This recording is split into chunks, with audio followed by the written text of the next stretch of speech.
Bien, hermanos, el día de hoy vamos a entrar a un pasaje bíblico que algunos pastores no predican. Y no predican, hermanos, porque hay diferentes posiciones sobre esta versión bíblica. Yo la voy a predicar, pero, hermanos, el día de hoy tenemos y vamos a tener una introducción más larga. La introducción básicamente va a ser la mitad del mensaje. Y es algo necesario, hermanos, porque nosotros confiamos que la palabra del Señor es inspirada por Él, es infalible, es inerrante. Y muchas veces vienen personas a nuestros alrededores que nos pueden cuestionar que por qué creemos en ese libro. Ese libro fue escrito por meros humanos, fue escrito por hombres. Y usted, ¿cómo defiende eso? ¿Sabe usted defender que la palabra del Señor es una palabra en la cual podemos confiar? ¿Ha entrenado usted a sus hijos, hermanos? ¿Ha entrenado usted a sus hijos? Porque sus hijos ahorita están pequeños, van creciendo y un día van a llegar a la universidad. Y en la universidad, hermano, va a haber diferentes ideologías. Es más, no tiene ni que esperar a la universidad. Ya desde desde los años escolares, la escuela elementaria, nuestros hijos están siendo bombardeados y se les está metiendo diferentes ideologías, diferentes maneras de pensar, que ellos empiezan a dudar de las escrituras. Empiezan a pensar que las escrituras no son confiables. ¿Por qué? Porque hay un profesor, hay un maestro que en la escuela le cuestionó algo y nuestros hijos no supieron cómo contestar. Porque no les hemos entrenado. Usted ya no tiene sus hijos en casa, a lo mejor tiene sus nietos, pues a sus nietos también, hermanos. Yo pensaba una cosa, yo pensaba cuando ya mis hijos se casen, se van de la casa, me lavo las manos y hasta allí se acabó la situación. Pero no sabía que ahora tengo 3 hijas más, que son 3 nietecitas que van creciendo y de repente, hermanos, a nosotros nos toca también influir en la vida de nuestros nietos también. Bueno, hermanos, el día de hoy, si se tomaron su café, espero que se hayan tomado su café, porque el día de hoy la primer parte de este mensaje va a parecer una clase. Y usted a lo mejor no le gustaba la clase, usted dijo, ya no estoy en la escuela, ya terminé la escuela, ahora sí puedo ya descansar. Pero no, hermanos, el día de hoy han venido ustedes a la mitad de este mensaje, va a ser como una clase en la que le haría a usted bien, si no apunta, sacar un papel y un lápiz para apuntar, para que usted, hermanos, vaya aprendiendo cómo defender la veracidad de las escrituras.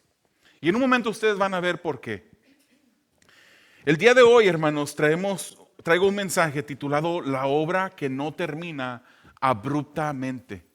La obra que no termina abruptamente. Vamos a ver los versículos 9 al 20, el último mensaje de esta serie de Marcos. ¿Y tú quién dices que soy? Este Marcos empezó desde el comienzo del libro presentando a Jesús como el Hijo de Dios. Pero a partir de ese versículo 1 de Marcos 1, él no vuelve a mencionar directamente que Jesús es el Hijo de Dios. Él más bien se da a la tarea de demostrarnos que Él es el Hijo de Dios por la manera como enseñaba, los milagros que hacía, las señales que hacía. No es hasta al final del libro de Marcos donde vemos, un poquito antes del final, donde vemos a Pedro decir, tú eres el Hijo del Dios viviente, tú eres el Cristo, el Hijo del Dios viviente. Y luego vemos al centurión que lo dice también. En verdad, este era el Hijo de Dios. Pero, hermanos, algunas personas piensan que este libro de Marcos terminó abruptamente, como que terminó sin un final feliz o un final aceptable. Vemos, hermanos, vamos a estar viendo los versículos 9 al 20. Primero vamos a entrar, como ya le dije, viendo algunos puntos de crítica textual. Crítica textual. Vamos a hacerlo lo mejor posible con la ayuda del Espíritu Santo para que podamos explicar esto de una manera que sea comprensible y que no termine la mitad de la iglesia dormida al final, a la mitad del mensaje. Luego vamos a ir a los versículos 9 al 13, donde vamos a ver esta porción donde ellos dudan, nosotros debemos de creer. Vamos a ir a los versículos 14 al 18, este es el bosquejo, versículos 14 al 18, donde vamos a ver cómo debemos de predicar a Jesús y no dudar de Jesús y de su mensaje. Y vamos a ver finalmente los versículos 19 al 20, donde vamos a ver que no dudaron más, sino que predicaron. No dudaron más, sino que predicaron. En cada una de estas porciones estamos viendo el tema que está sobresaliente en estos versículos 9 al 20 de la duda. ¿Se fija usted? Pero vamos a orar, hermanos. Vamos a orar primeramente para que no se queden dormidos, para que el Señor abra nuestro entendimiento, que podamos recibir la palabra del Señor ahora en este momento y que podamos crecer en la defensa de las Escrituras que son veraces. Amado Dios, te damos a ti gracias. Eres bueno y maravilloso. En ti confiamos, Señor. Tu palabra nos ha enseñado a confiar en ti. Tu palabra, Señor, nos ha mostrado que es confiable. Hemos aprendido, Señor, a poder saber que esta palabra viene directamente de ti, que es infalible, que es inerrante, que es completamente confiable, Señor. Y es por eso que nos reunimos, Padre, en días como el día de hoy, para escuchar, para estudiar, para escudriñar y examinar esta palabra que es santa porque viene de ti. Ahora te pedimos, Señor, que tú, sí, Padre, que podamos hacer dándonos tú lo que no tenemos, que nos des el entendimiento, Padre, que podamos aceptar, Señor, y ver los detalles de esta crítica textual y cómo sabemos, Señor, que la palabra es confiable. Cómo sabemos, Señor, que tú estuviste involucrado íntimamente en la preservación de tu palabra. Y te pedimos, Señor, que tú nos ayudes a crecer en este día para tu honra y para tu gloria. Te lo pedimos en el nombre de Jesús. Amén. Este mensaje se titula La obra que no termina abruptamente. ¿Alguna vez ha usted visto alguna película o leído algún libro que cuando llega al final usted dice, ¿tanto para llegar a este fin? De repente siente usted como que quiere regresar a la taquilla y decirles, regréseme mi dinero porque el final de esta película no sirvió. El director no sé qué le pasó, el editor cortó la película muy tempranamente y no dio el final que debía de haber tenido. Usted podrá pensar, yo hubiese podido ver terminado esta película de una manera mejor. Hay un libro, hermanos, hecho película, que se llama El niño con la pijama de rayas. No sé si usted lo ha visto. El niño con la pijama de rayas. Es una película que toma el tiempo de la Segunda Guerra Mundial y los campos de exterminación que los nazis en Alemania crearon para eliminar, para exterminar a diferentes judíos. Bueno, esta ahora película, usted la puede ver como una película también. El niño con la pijama de rayas presenta una realidad cruda y de horror del holocausto en la Segunda Guerra Mundial. Esto desde la perspectiva y punto de vista de un niño alemán llamado Bruno, cuyo padre es un oficial nazi de alto mando. El padre de Bruno de repente se le asigna la responsabilidad de cuidar del campo de concentración de Auschwitz, un campamento alemán donde murieron 1.1 millones de judíos exterminados en la Segunda Guerra Mundial. Más de un millón de los 6 millones de judíos que murieron en ese tiempo entre el 40 y el 45 del siglo pasado. La familia debe entonces mudarse cerca de este campo de exterminación. Y Bruno pues queda sin amigos, queda aburrido y él empieza a explorar las cercanías de donde él vivía. Y él se topa con el campamento. Él no puede entrar al campamento porque está cercado de alambrado, pero él se topa con el campamento y del otro lado del alambrado él conoce a un amiguito que se llama Shmuel. A través del alambrado él empieza a entablar una amistad con Shmuel. Bruno y Shmuel se convierten en buenos amigos. Bruno visita a Shmuel seguidamente, casi todos los días, y le trae de comer a Shmuel. Pero de repente, ellos no sabían lo que estaba pasando. Ni siquiera Shmuel, que vivía dentro del campo de exterminio, sabía lo que pasaba en ese campo de exterminio. Ellos no sabían, eran inocentes a la crueldad del hombre. En corto tiempo esos niños llegan a ser como hermanos. Y cuando el padre de Shmuel desaparece, entiéndase, cuando es exterminado.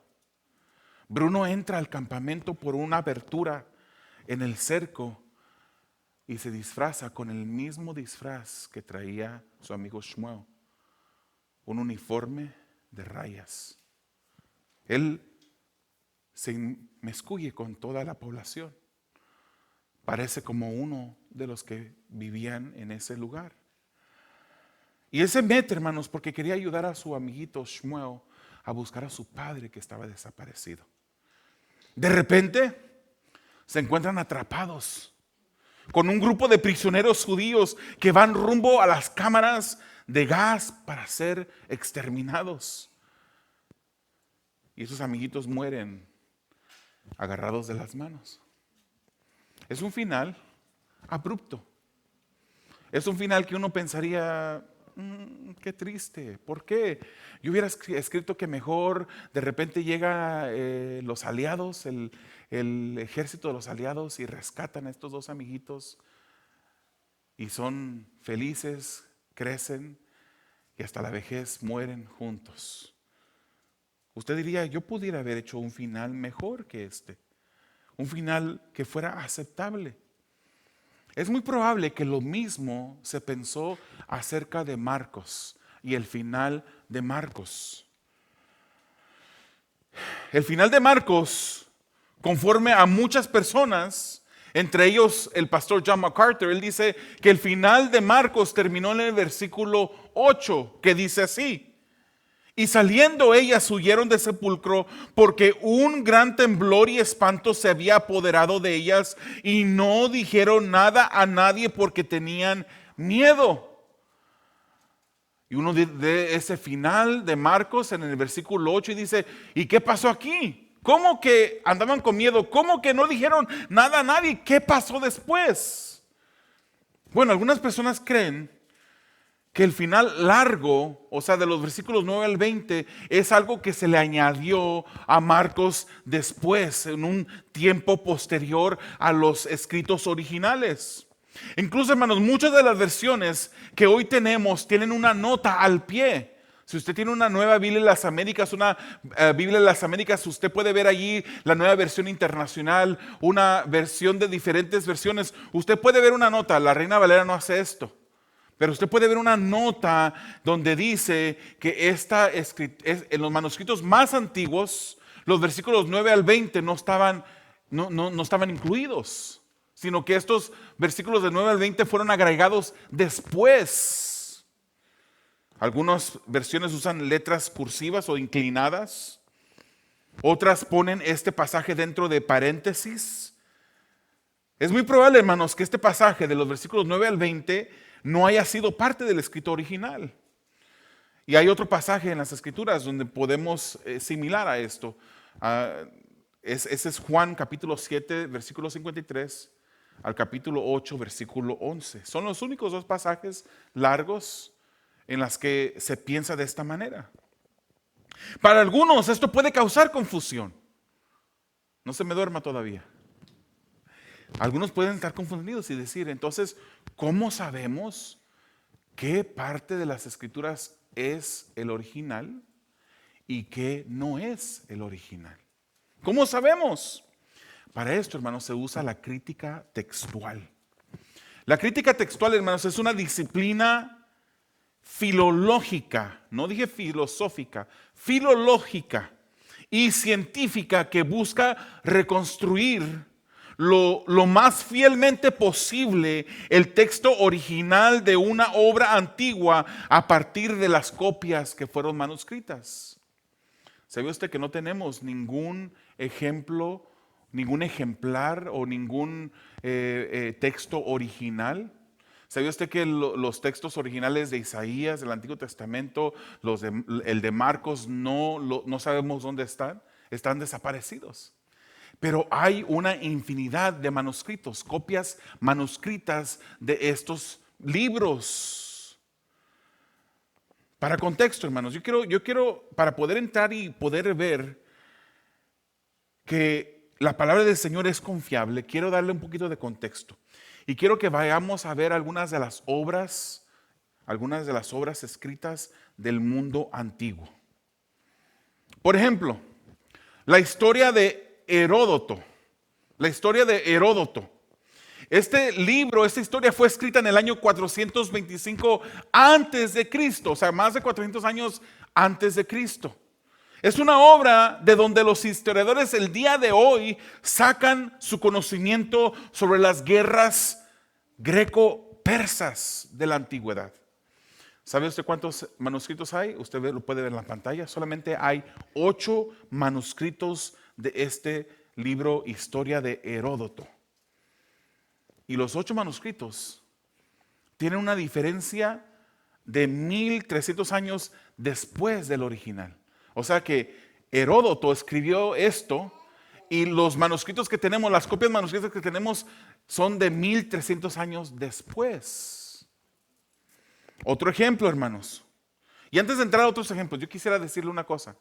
Esto es importante notarlo, hermano, porque usted sabe que cuando una cosa está más cerquita del original es más confiable, ¿verdad? Por ejemplo, si yo me le acerco aquí a la hermana Rosa y le digo algo, de repente ella se lo dice a su hijo, luego su hijo se lo dice a otra hermana se lo dice a otra hermana. Yo le empecé a decir a la hermana Rosa, aquel hermano alto, de cabellera grande y negra, es nuevo el día de hoy. Al final, cuando vaya historia por historia, al final allá va a decir el hermano Eri, va a decir aquel hermano bajito de estatura que le falta un brazo y que tiene las entradas bien grandes.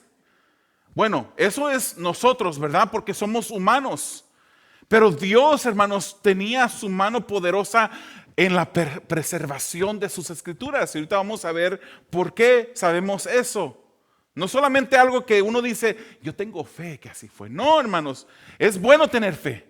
Es más, sin fe es imposible agradar a Dios, dice las Escrituras. Pero tenemos también la ciencia de nuestro lado. Nosotros podemos entrenar a nuestros hijos con esas herramientas para que ellos puedan defender la veracidad de las Escrituras. Otro libro de la antigüedad, la Guerra de las Galias, escrito por Julio César en el año 58 a 50 antes de Cristo. De esta obra solamente tenemos 10 manuscritos que datan 1000 años después del original. 1000 años, o sea, pasó mucho tiempo del original a los manuscritos, las copias que tenemos el día de hoy. Uno más, la Poética de Aristóteles. Aristóteles, hermanos, fue un filósofo griego de la antigüedad. Él escribió esta poética en el año aproximadamente 335 antes de Cristo.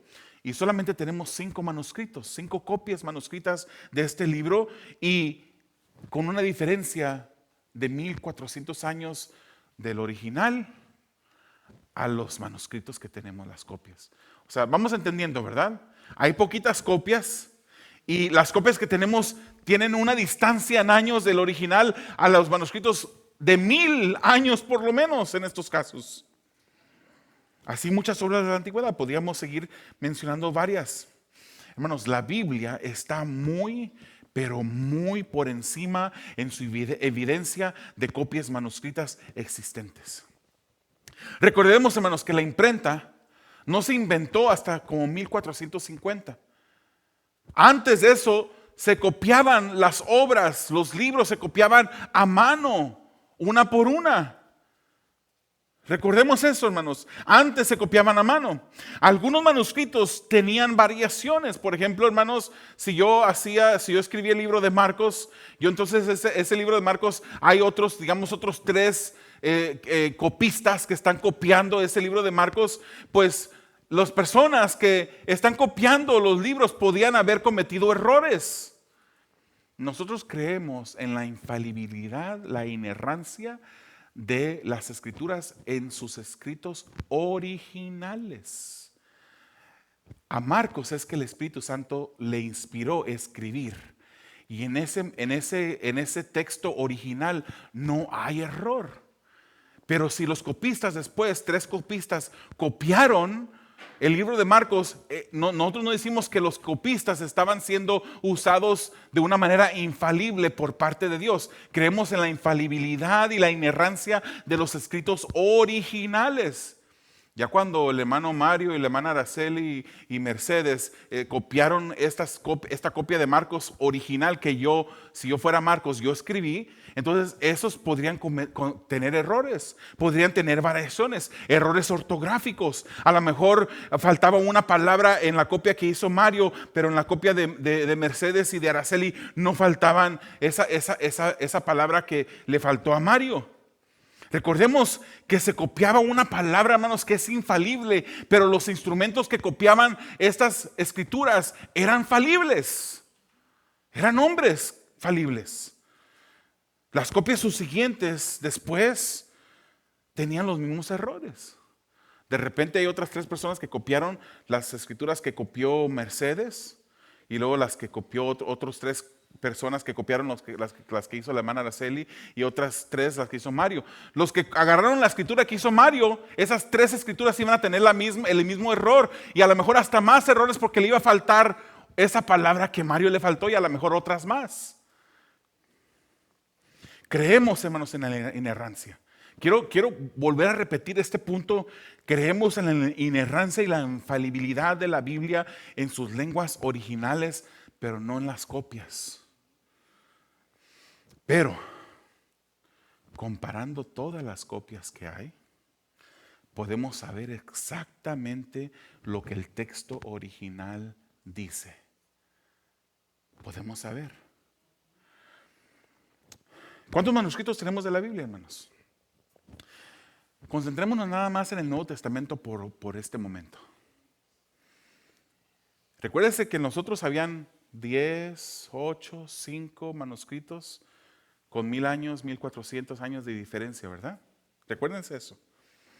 Hermanos, del Nuevo Testamento, en el lenguaje original del griego, hay casi 6000 manuscritos del Nuevo Testamento. 6000. Algunos, hermanos, desde el segundo siglo. Algunos que datan del segundo siglo. Y otros hasta el siglo XV. Pero muchos de ellos, un buen número de ellos, son recientes al original. Por ejemplo, hermanos, si Juan escribió el libro de Apocalipsis y el Evangelio de Apocalipsis, lo escribió para el final del primer siglo. Al final. Si esos manuscritos, hermanos, fueron escritos en el segundo siglo, muchos de ellos existieran desde el segundo siglo, hay muy poquita diferencia en los años. Tenemos casi 6000 manuscritos en griego del Antiguo Testamento, del Nuevo Testamento, y bien cercanos al original. Se diga que hay mucha diferencia entre otros, pero ¿sabe qué? Sus hijos van a la universidad y cuando hablen de los libros de Aristóteles, no va a haber ninguna duda. Aunque solamente hay poquitos manuscritos, 5 manuscritos de Julio César en su guerra de las Galias, van a citar a Julio César como que es veraz. Pero de la Biblia, aunque no hay comparación, aunque la Biblia tiene demasiada evidencia manuscrita, de la Biblia sí se duda. ¿Se fija usted el engaño del enemigo que quiere meter duda en nuestros hijos de la veracidad de las Escrituras? Hermanos, Entonces sabemos, estamos hablando de manuscritos a solo pocos años de diferencia con los escritos originales cuando hablamos de la Biblia. Recordemos, entre más antiguos los escritos, más confiables son. Entre más cercanos al original, más confiables son. ¿Qué pasaría, hermanos, si no tuviéramos los manuscritos griegos, esos casi 6,000 manuscritos griegos? Tenemos 10,000 manuscritos en latín. 10,000 manuscritos en latín del Nuevo Testamento. Y si no tuviéramos esos 10,000, hermanos, tuviéramos también otros 9,300 manuscritos en diferentes lenguajes, como el siriaco, gótico, etíope, copto, armenio y otros más. Hay muchos manuscritos que cuando comparamos todos los manuscritos podemos saber exactamente lo que decía el original, porque puede que Mario le faltó, y perdone Mario que estoy tomando su ejemplo en este día. Puede que a Mario le haya faltado esa palabra, pero comparando los demás manuscritos que se copiaron, uno puede saber. Puede que Mercedes mal deletreó una palabra, pero comparando el manuscrito de Mario y de Araceli, podemos saber cómo se deletreaba correctamente esa palabra. Amén. ¿Y qué si no tuviéramos los manuscritos, hermanos? Fíjese, dije casi 6,000 en griego, 10,000 en latín y 9,300 en otros lenguajes. Más de 25,000 manuscritos que tenemos el día de hoy para poder saber lo que el original decía. Es una evidencia grande, hermanos. Digamos por un momento que se perdieron todos los manuscritos en los diferentes lenguajes, en latín y en griego, y no tenemos ninguno. ¿Qué haríamos? Para eso, hermanos, tenemos a los padres de la iglesia. Y cuando yo digo padres de la iglesia, no me refiero a padres en el contexto católico. Cuando yo digo padres, hermanos, me refiero a esos líderes que siguieron después de los apóstoles, líderes de la iglesia que siguieron después de los apóstoles en los primeros siglos. ¿Sabía que ellos tenían una maña muy bonita de comentar de las escrituras? Hay muchos escritos de estos líderes en los primeros siglos donde ellos agarraban el texto y hacían comentarios del texto. Usted se preguntará, ¿qué es este libro que está aquí enfrente? Nunca tengo un libro tal así enfrente. Este libro, hermanos, es de San Juan Crisóstomo. ¿Se fija usted lo grueso que está? Gruesísimo. Y este es solamente un comentario de San Juan Crisóstomo sobre el Evangelio de Juan. Solamente del Evangelio de Juan. O sea que él cita el libro de Juan en esto y comenta acerca del libro de Juan. O sea que solamente de esto podríamos nosotros sacar todo el libro de Juan. Y los padres de la iglesia, los líderes de la iglesia en los primeros siglos hacían esto mucho. Dígame que no tenemos evidencia suficiente para saber lo que las escrituras originales decían. ¿Tenemos o no tenemos? Amén, tenemos.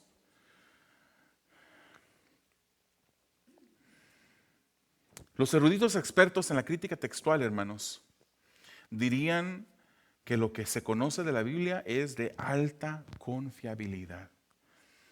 Nosotros, hermanos, debemos de saber que la palabra de Dios que está en nuestras manos, esta palabra es la palabra de Dios, hermanos. Esta es la palabra de Dios. La ciencia está de nuestro lado. Podemos usar la ciencia como la crítica textual para comprobar que esta es la palabra de Dios. No debe de haber dudas en nosotros. Nos debemos de nosotros enseñar a nuestros hijos cómo defender la veracidad de las escrituras. La Reina Valera, aunque la Reina Valera del versículo 9-20 no tiene ninguna nota ni tiene los versículos en paréntesis o en cursivas, confiamos en esa traducción, es confiable. La Nueva Biblia de las Américas, la Biblia de las Américas, la Nueva Versión Internacional. Confiamos en todas ellas, hermanos. No solo por la alta confiabilidad de la ciencia que la ciencia nos da, sino porque Dios garantizó su preservación, confiabilidad y su precisión, hermanos. Obviamente hay algunas versiones por ahí que se están ahora infiltrando, que fueron escritas por el mismo Satanás. La traducción del Nuevo Mundo que tienen los testigos de Jehová, esa no es confiable para nada. Hay algunos versículos que uno puede usar y los traducen correctamente, pero para ellos tratar de acomodar su teología, y ellos cambian muchos versículos de las Escrituras para cambiarlo. Por ejemplo, Juan 1:1, en el principio era la palabra y la palabra estaba con Dios y la palabra era un Dios. Ese artículo no está en los manuscritos originales, en los manuscritos que tenemos, entonces no estaba en el original. Hay otras Biblias, otras traducciones ahora que se han infiltrado donde se le quita el género para ser más inclusivas, como hoy en día, ¿verdad? Es que Dios no hizo hombres y mujeres, se le quita el género, entonces empiezan a ver ese tipo, pero las Biblias que usamos en la iglesia son confiables, hermanos. Son confiables. Y como les dije, no tenemos los escritos originales. Pero esto no debería de restar confianza en nuestras vidas sobre las Escrituras. Más bien nos da mayor confianza de la veracidad por la cantidad enorme de copias antiguas que tenemos. Y podemos, aunque en una copia está un error, en una cantidad grande podemos ver que ese era un error. La Biblia es inspirada por Dios en sus escritos originales sin contradicción. Es inerrante, hermanos. Inerrante quiere decir que no tiene error. La palabra del Señor es infalible. Eso quiere decir que es imposible que ella falle, no puede fallar. Esta es palabra viva de parte de Dios. Según de Timoteo 3:16 dice: toda escritura es inspirada por Dios y útil para enseñar, para reprender, para corregir, para instruir en justicia. La Biblia, hermanos, es la autoridad final, la autoridad absoluta sobre la fe y la vida de los discípulos de Jesús. Y usted y yo somos discípulos de Jesús. Dios garantizó su cumplimiento. Dios garantizó su inspiración. Podemos confiar en ella. Dijo Jesús en Mateo 5:17 al 18: no piensen que he venido para poner fin a la ley o a los profetas. No he venido a poner fin, sino para cumplir. Porque en verdad les digo que hasta que pasen el cielo y la tierra, no se perderá ni la letra más pequeña ni una tilde de la ley hasta que toda se cumpla. Dios garantizó, Jesús garantizó la preservación de su palabra, hermanos. Segunda de Pedro, capítulo 1, versículos 20 al 21 dice: pero ante todo sepan esto, que ninguna profecía de las Escrituras es asunto de interpretación personal. Otra versión dice privada. Pues ninguna profecía fue dada jamás por un acto de voluntad humana, sino que hombres inspirados por el Espíritu Santo hablaron de parte de Dios. Podemos confiar en las Escrituras. Hay quienes ponen en duda la Biblia o algunas versiones confiables porque hay algo de ignorancia, o otros lo hacen por maldad. En una ocasión un hermano de una congregación se me acercó y me preguntó: oye, hermano, ¿y qué de la nueva versión internacional? Uno de los líderes aquí de esta congregación me dijo que esa Biblia no la leyera porque esa Biblia es mala, esa Biblia. Yo le dije: pues hermano, discúlpeme, pero el líder se equivocó. Esa nueva versión internacional, cuando le faltan algunos versículos, que dijo el líder que faltaban ciertos versículos, es porque esa nueva Biblia internacional se está basando en manuscritos más antiguos, más cercanos al original. Y por eso es que algunos de esos versículos no están. En estos días, hermanos, vi un video con música sensacionalista. Y decía esa mujer que hablaba en el video: hay muchas versiones donde le falta Mateo 7:21. Y de repente, pues, que lo estaba viendo con mi hija Isabela. Ese es ese versículo donde dice que este género no sale sino con oración y ayuno. Lo ha leído usted, ¿verdad? Hay unas versiones que no tienen ese versículo. Se brincan del versículo 20 al versículo 22. ¿Por qué? Porque esas versiones deciden apoyarse en los manuscritos más antiguos, más cerquitas del original. Y en ese aspecto, podría uno decir que es más confiable, porque están más. Ahora debemos saber la diferencia entre una Biblia Reina Valera y Biblia de las Américas en comparación con una Biblia Dios habla hoy y Nueva Versión Internacional. Hoy no estamos aquí para meternos en esa discusión. Unas son más cercanas a traducir, otras tienen más interpretación, pero eso es para otro punto, para que usted se lo lleve a su casa y lo estudie. Si no va a ser esta predicación de 2 horas, hermanos, y no queremos eso. No tenemos el tiempo, va a empezar el otro servicio. Hermanos, entonces es simplemente un caso de manuscritos. Unos manuscritos más antiguos no tienen ese texto. Entonces, ¿qué de Marcos 16 del 9 al 20? ¿Qué hacemos con Marcos 16 del 9 al 20? ¿Es parte del original o no es parte del original? Bueno, los que dicen que no es parte del original porque los manuscritos más antiguos, y están refiriéndose a la mitad y final del siglo IV. O sea, hay unos manuscritos llamados Códice Sinaítico y el Códice Vaticano no tienen los versículos 9 al 20 en esos manuscritos. Y esos manuscritos son sumamente confiables, hermanos. Entonces las personas dicen no, porque como esos códices no tenían, así se le dice a esos manuscritos, códices, como esos no tenían esos versículos 9 al 20, no deberíamos considerar el versículo 9 al 20 como parte del original. Aparte, dicen ellos, que la transición entre el versículo 8 y el 9 es como muy abrupta, como que no fluye correctamente. Algunos dicen, no, el estilo de las palabras que encontramos en los versículos 9 al 20 es un estilo de palabras que no son usuales de Marcos. Es muy diferente a Marcos. Hay otras personas que dicen que sí. Sí, son parte del original y dicen, es que el terminar el libro de Marcos en el versículo 8 es terminarlo de una manera muy abrupta. Teníamos que tener un resumen, algo final de los versículos 9 al 20, entonces 9 al 20 sí es parte del original. Y unos dicen, sí, el que dice que sí debería ser parte, reconocen que el Códice Sinaítico y el Códice Vaticano no tenían los versículos 9 al 20, pero dicen, pero el 99% de los manuscritos que tenemos sí tenían los versículos 9 al 20. Incluso dicen, Ireneo y Justino Mártir citaron las porciones del 9 al 20 en el siglo número 2.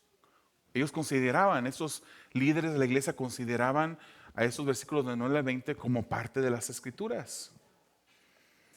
Entonces, hermanos, hay personas, eruditos confiables, que dicen 9 al 20 no es parte del original. Y hay eruditos, podemos cerrar la puerta. Y hay eruditos que dicen que sí son parte del original. Le voy a dar dos ejemplos, hermano. Sugel Michelén, él parece aceptar el final largo, los versículos 9 al 20. Y yo confío y pues yo admiro al pastor Sugel, pero también admiro y estimo mucho al pastor MacArthur y sus enseñanzas. Y el pastor MacArthur dice que no, que los versículos 9 al 20 no son parte del original. Recuerden, hermanos, porque sean o no sean parte, no nos vamos a dividir por eso. Le voy a decir por qué no nos vamos a dividir. Porque si digamos que no son parte del original, no contradicen las escrituras. Y eso es clave, hermanos, que no contradicen las escrituras. Estando ya en el minuto 35, vamos a comenzar el mensaje. Va a ser corto, hermanos, va a ser corto, va a ser un resumen nada más. Ya estamos más para terminar de lo que usted piensa. Leamos versículos 9 al 20. Ellos dudaron, nosotros creamos. Versículos 9 al 13, hermanos. Dice, después de haber resucitado, muy temprano el primer día de la semana, Jesús se apareció primero a María Magdalena, de la que había echado fuera 7 demonios. Ella fue y se lo comunicó a los que habían estado con él, que estaban lamentándose y llorando. Cuando ellos oyeron que Jesús estaba vivo y que ella lo había visto, se negaron a creerlo. Después de esto, Jesús apareció en forma distinta a dos de ellos cuando iban de camino al campo, y estos fueron y se lo comunicaron a los demás, pero ellos tampoco les creyeron. Cuando leemos el versículo 9, hermanos, en adelante, esto lee como una historia abreviada, como un resumen, como un final de una historia de 16 capítulos. Aunque sean versículos debatidos, hermanos, son valiosos para entender el resumen de la prédica de los apóstoles. Los versículos 9 al 11, hermanos, dice que muy temprano, el primer día de la semana, esto quiere decir que era el domingo, el texto vuelve a introducir a María Magdalena en ese momento, muy temprano, ese domingo. Esta María Magdalena, hermanos, es la que Lucas capítulo 8, versículo 2 nos dice que fue librada de 7 demonios. Entonces, ¿qué vemos ahí? Que es consistente con las escrituras, no está contradiciendo las escrituras, este versículo 9 al 11. Sabemos que sus pecados eran muchos, hermanos, y mucho fue el perdón y el amor que ella tuvo por Jesús en ese momento. A esta es a quien Jesús se aparece primero. Ahora, quiero hacer un punto al pie, o una nota al margen. En cronología, hermanos, los versículos 10 y 11 son antes del versículo 9. De acuerdo a las escrituras. Es verdad, a María Magdalena primero se le aparece Jesús. Pero los versículos 10 y 11 vienen antes del versículo 9, de acuerdo a Juan 20. Por ejemplo, vayamos, si usted quiere hacer nota de esto, Juan 20, versículos 1 al 2 nos dice que María Magdalena vio la tumba vacía y después corre a avisar a los discípulos. En los versículos 3 al 8, después de estos dos versículos, en Juan 20 nos dice que Juan y Pedro corrieron al sepulcro. Juan llega primero y se inclinó adentro de la tumba para ver adentro de la tumba, pero no entró Juan. Después de Juan llega Pedro. Y cuando llega Pedro, Pedro sí entra a la tumba. Y después Juan sigue a Pedro y entra a la tumba. Y nos dice en ese momento que Juan, entonces cuando vio, él creyó. Al ver, creyó. Vio y creyó. En ese momento, o sea, hay consistencia aquí. Ella fue y se los dijo a ellos y ellos no creyeron. Fue hasta el momento cuando Juan entra a la tumba y ve con sus ojos que él cree, dice las escrituras. Entonces Juan y Pedro se regresan a casa y en ese momento María Magdalena regresa a la tumba. Y es cuando Jesús se le aparece a María Magdalena. Juan 29 dice, porque todavía no habían entendido las escrituras, o la escritura de que Jesús debía resucitar de entre los muertos. Juan 20, 11 al 18 describe la primera aparición, y esta a María Magdalena, o sea que es consistente. Versículos 9 al 11 hasta ahorita es consistente con las escrituras, no contradicen las escrituras. Versículo 12 al 13. El versículo 12 al 13 lee así. Después de esto, Jesús se apareció en forma distinta a dos de ellos cuando iban de camino al campo. Y estos fueron y se lo comunicaron a los demás, pero a ellos tampoco les creyeron. Eso está hablando, hermanos, del relato que vemos en Lucas capítulo 24, versículos 13 al 35. Explica cómo Jesús aparece a aquellos dos que iban camino a Emaús. ¿Se sabe esa historia? Iban camino a Emaús, dos personas, iban cabizbajo, iban tristes. Estas personas no le reconocieron a Jesús. Y fíjese cómo Marcos dice que se presentó en forma distinta. Esos dos no reconocieron a Jesús cuando iban camino a Emaús. Iban tristes y Jesús se le acerca y les pregunta, ¿qué es lo que está pasando? Y le dicen a Jesús, ¿acaso tú eres el único forastero, el único visitante que no ha escuchado lo que ha pasado? Y empiezan a explicarle lo que ha pasado. Pero Jesús entonces les dice, oh insensatos y tardos para entender lo que las escrituras decían de Él y cómo debía de padecer antes de entrar en su gloria. Consistencia, hasta ahorita hay consistencia, no hay contradicción en esos versículos 12 y 13 tampoco. O sea, los discípulos dudaron, hermanos, estaban amedrentados. La duda no les permitió creer lo que Jesús les dijo. Hermanos, la duda detiene la obra. La duda hace que la obra pare abruptamente. Es por eso que debemos de confiar en Dios. Porque la obra de Dios jamás termina abruptamente, sino que Dios lleva a cumplir los designios y propósitos que Él tiene ya predeterminados. Ese es Dios. Este es un ejemplo de cómo debemos nosotros de creer y no dudar, hermanos, porque Dios es poderoso y todo lo puede y todo Él lo cumple. Vayamos a los versículos 14 al 18. Debemos predicar a Jesús y no dudar. Dice, después Jesús se apareció a los 11 discípulos cuando estaban sentados a la mesa y los reprendió por su incredulidad y dureza de corazón, porque no habían creído a los que lo habían visto resucitado. Y les dijo, vayan por todo el mundo y prediquen el evangelio a toda criatura. El que crea y sea bautizado será salvo, pero el que no crea será condenado. Y estas señales, dice el versículo 17, acompañarán a los que han creído. En mi nombre echarán fuera demonios, hablarán en nuevas lenguas, tomarán serpientes en las manos y aunque beban algo mortífero no les hará daño. Sobre los enfermos pondrán las manos y se pondrán bien. Aquí el versículo 14, hermanos, que nos dice que Jesús se le apareció a los discípulos y los reprendió por su incredulidad, es una referencia a Lucas 24, versículos 36 al 38. Eso usted lo puede apuntar. Cuando aparece a los 11 y los reprende por dudar. Hermanos, qué gran misericordia de parte de Dios y de Jesús, que es Dios. Que a pesar de que ellos dudaron, no los eliminó.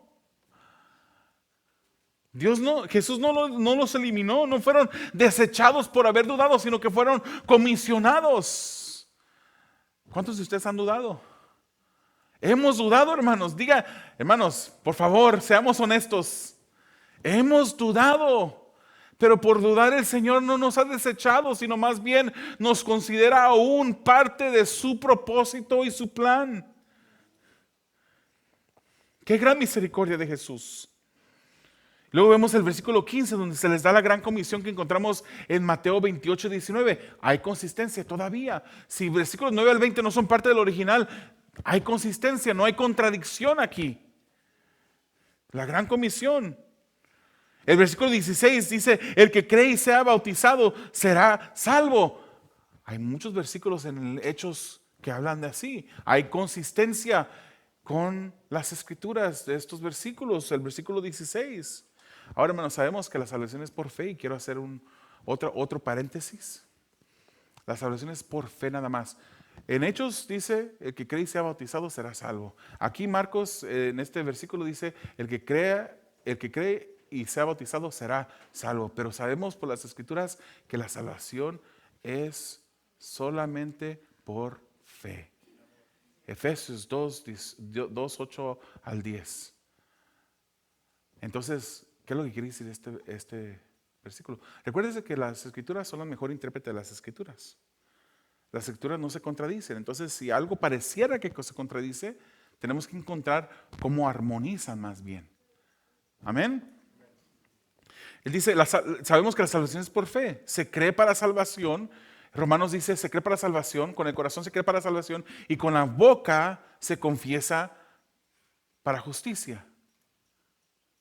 Algunas personas de ahí han sacado que debemos de hacer la invitación, hermanos, repitan esta oración, o amigos, repita esta oración, y que ya, porque tú repetiste la oración, ya eres salvo.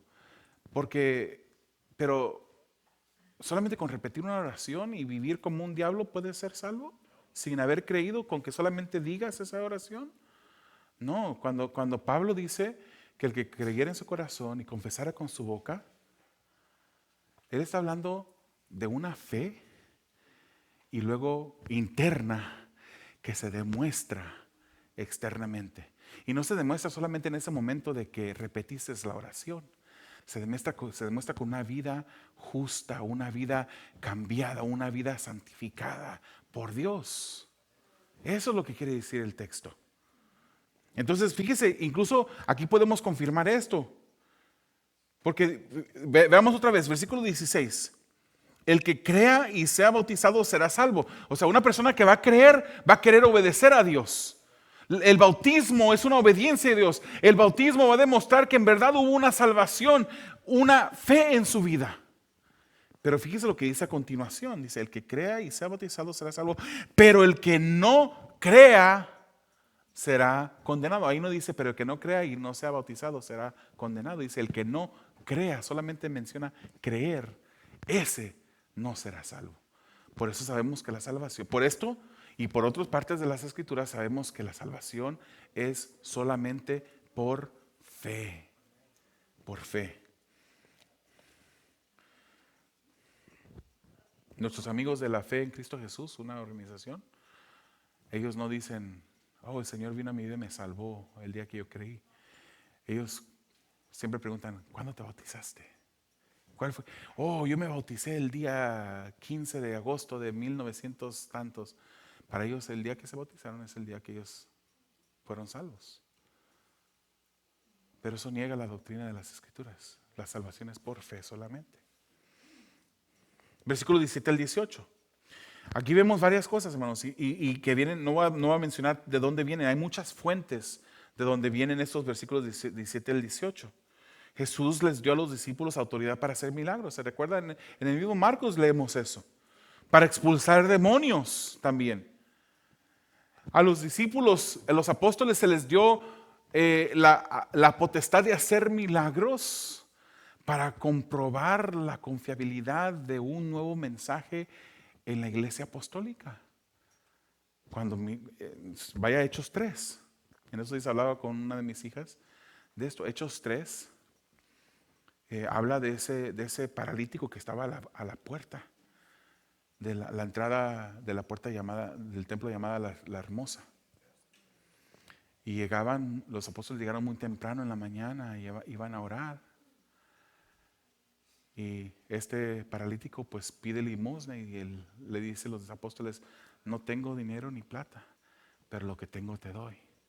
En el nombre de Cristo de Nazaret, levántate. ¿Y qué fue lo que pasó después de eso, hermanos? Cuando la gente miró a aquel que había estado en la puerta y que ahora caminaba, que ya no era paralítico, y que supieron que era por un milagro de los apóstoles, ellos abrieron su oído, pusieron su atención a los apóstoles y los apóstoles predicaron la palabra. Entonces Jesús les dio a sus apóstoles la posibilidad de poder hacer estos milagros para que la gente abriera sus oídos y su corazón a escuchar un mensaje nuevo. Ya estamos por terminar, hermanos.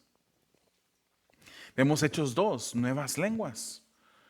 O sea, estos versículos vemos cosas que están consistentes con las Escrituras. Las lenguas de Hechos capítulo 2. También dice que el versículo 17 y 18 dice, el 18, tomarán serpientes en las manos. ¿Qué pasó con Pablo en una isla? Cuando llega a una isla, de repente una víbora lo muerde y no le hizo daño. No le hizo daño. O sea, vemos consistencia aquí. Ahora sí, hermanos, en completa honestidad, no sabemos de dónde sale esto de que tomarán algo mortífero y no les hará daño. Eso no sabemos de dónde sale. Pero quiero decir, aunque no es consistente, tampoco es contradictorio. ¿Me explico? Aunque no vemos esto en ninguna otra parte de las Escrituras, entonces no podemos decir que no es consistente, pero tampoco es contradictorio. Hay unas iglesias en las montañas del este de Estados Unidos, donde ellos aquí en el lugar de reunión tienen un cerco con víboras. Y ellos dicen, y agarran, ahí andan bailando, supuestamente en el espíritu y con una víbora alrededor. Y como dicen las Escrituras, que el versículo 18, tomarán serpientes en las manos. Ellos dicen, si tú tomas la serpiente y no te mueres, eres salvo. ¿Quién quiere que empecemos a hacer esa prueba? No, aquí no vamos a hacer esa prueba. Eso es una mala interpretación de las Escrituras. Eso es algo que no hacemos nosotros.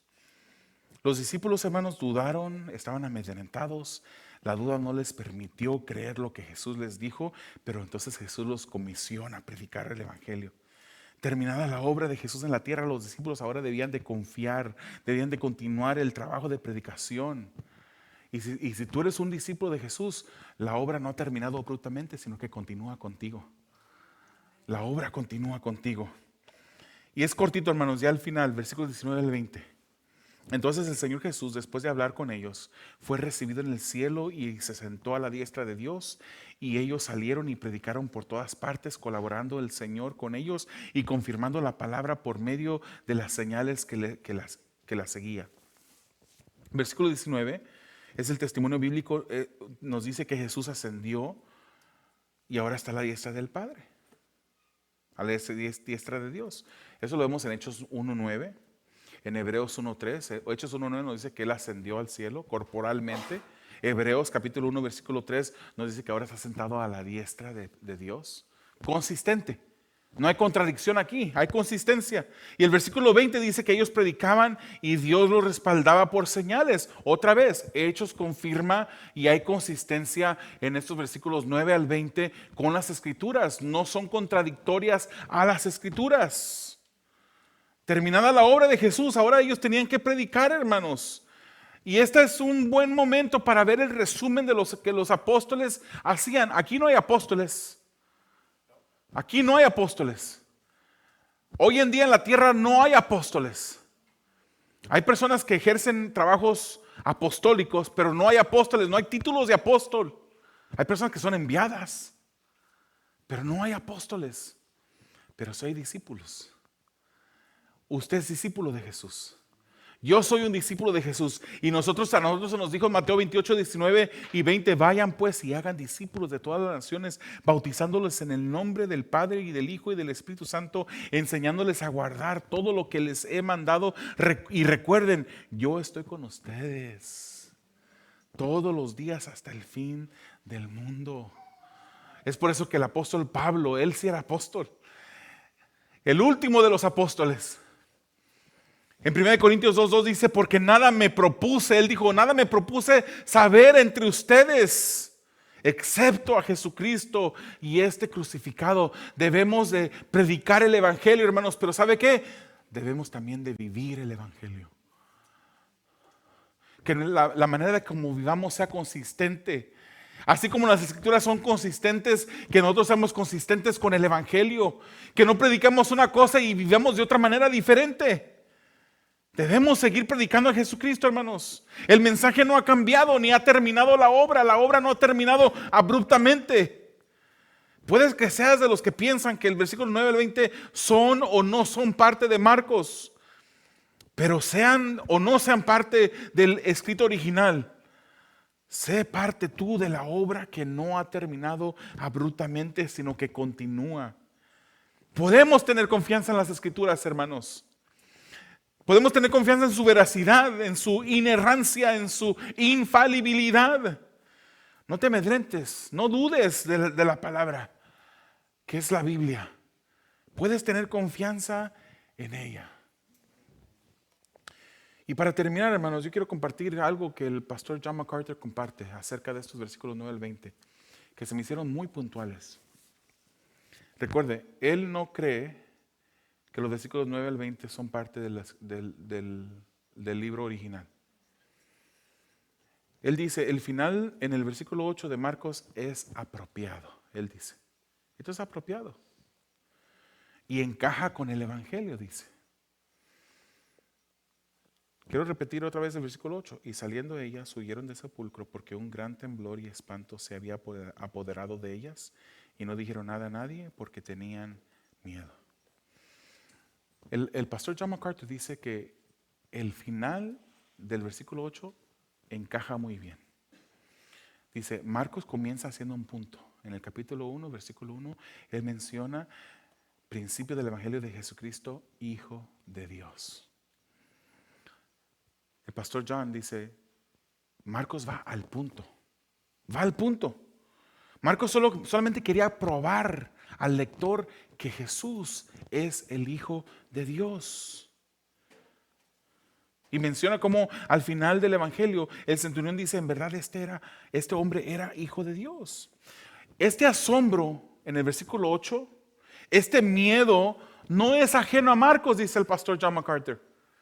Y él se da la tarea de repetir a través del libro de Marcos todas las partes en donde se menciona ese miedo, ese asombro. Y él dice, el que termine con miedo y asombro es el final perfecto del libro de Marcos. Cuando Jesús enseñaba, dice el pastor John, en el capítulo 1, versículo 22, se admiraban de su enseñanza. En el versículo 27 del capítulo 1, Jesús libera al endemoniado y dice las escrituras, y todos se asombraban.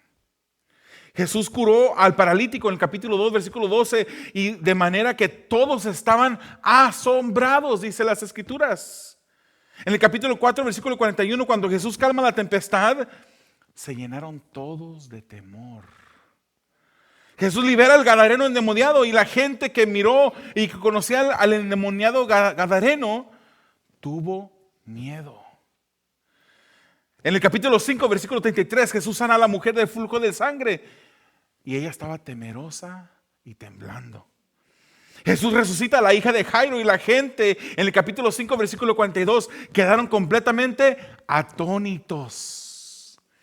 Jesús después anda sobre el mar en el capítulo 6, versículo 51 y estaban asombrados en gran manera. Jesús se transfigura en el monte de la transfiguración en el capítulo 9, versículo 6 y todos estaban aterrados, dice Marcos. Cuando Jesús sanó a otro endemoniado, la gente en el capítulo 9, versículo 15 quedó sorprendida. Jesús anuncia su muerte a los discípulos y en el capítulo 9, 32 dice, tenían miedo de preguntar a Jesús. En el capítulo 10, versículo 24, Jesús enseñaba sobre las riquezas y los discípulos tenían miedo de preguntar. En el capítulo 10, versículo 32, Jesús anuncia su muerte y los discípulos estaban perplejos, tenían miedo, dice Marcos. Capítulo 11, versículo 18, los religiosos querían destruir a Jesús, pero le tenían miedo. Jesús enseña sobre el impuesto a la gente y la gente en el capítulo 12, versículo 17, se maravillaban de él. Jesús no se defiende en su juicio y Pilato en el capítulo 15, versículo 5, estaba asombrado. Y terminamos con el versículo 8 del capítulo 16, cuando las mujeres miraron el sepulcro vacío, no dijeron nada a nadie porque tenían miedo. Me gustó lo que el pastor John MacArthur resumió. Y él no solamente dijo, los versículos 9 al 20 no están en el original, aunque no son contradictorios, son consistentes con las escrituras, pero es el final perfecto porque encaja con el libro de Marcos. Hermanos, gloria a Dios por su palabra. Una palabra inerrante, infalible. Tú puedes confiar en ella. No hay lugar para la duda. Y su obra continúa. Jamás ha parado abruptamente. Continúa en ti al tú predicar la palabra del Señor. Oremos. Amado Dios, te damos gracias. Eres bueno y maravilloso, Señor, en nuestras vidas. Te damos gracias, Señor, porque tú el día de hoy nos permites terminar este libro de Marcos. Señor, después de haber comenzado en junio 16 del 2024, en este momento, Señor, terminamos examinando este libro, Señor, que tú nos has enseñado. Y a través de él, Señor, hemos sido transformados. Hemos aprendido de Jesús. Hemos visto a Jesús en acción, hemos visto a Jesús predicar, hemos visto a Jesús enseñar, hemos visto a Jesús hacer milagros en personas, en irrumpir en contra de las leyes de la naturaleza, dominando, Señor. Porque así como dijo Marcos en el capítulo 1, versículo 1, Jesús es el Hijo de Dios. Así como Jesús preguntó a sus discípulos, ¿qué dice la gente que soy? Y como los discípulos contestaron, algunos dicen que tú eres el Juan el Bautista, que eres algún profeta. Pero así como Jesús le preguntó a sus discípulos, a través de esta escritura nos pregunta a nosotros: ¿y tú quién dices que soy? Señor, sabemos que no hay salvación fuera de la fe en Cristo Jesús, y que podemos ser salvos solamente creyendo que Jesucristo es quien es. No podemos decir que solamente un profeta, no podemos decir que solamente es un maestro, un revolucionario. Señor, sabemos que tu Hijo es el Hijo de Dios, porque es tu Hijo. Y tenemos la fe concreta, Señor, de que este Hijo ascendió a los cielos y está sentado a la diestra intercediendo por cada uno de nosotros. Es por eso que Pedro contestó: tú eres el Cristo, el Hijo del Dios viviente. Y es por eso que el centurión, después de haber visto toda la historia de tu martirio, cuando te vio siendo crucificado, pero antes siendo golpeado, humillado, abofeteado, al tú morir, cuando tiembla la tierra, él dice: en verdad este hombre era el Hijo de Dios. Tú eres el Hijo de Dios. Oh Jesús, tú eres el Hijo de Dios, y a ti nos humillamos. Tu obra no ha terminado abruptamente. Muévenos a predicar tu palabra.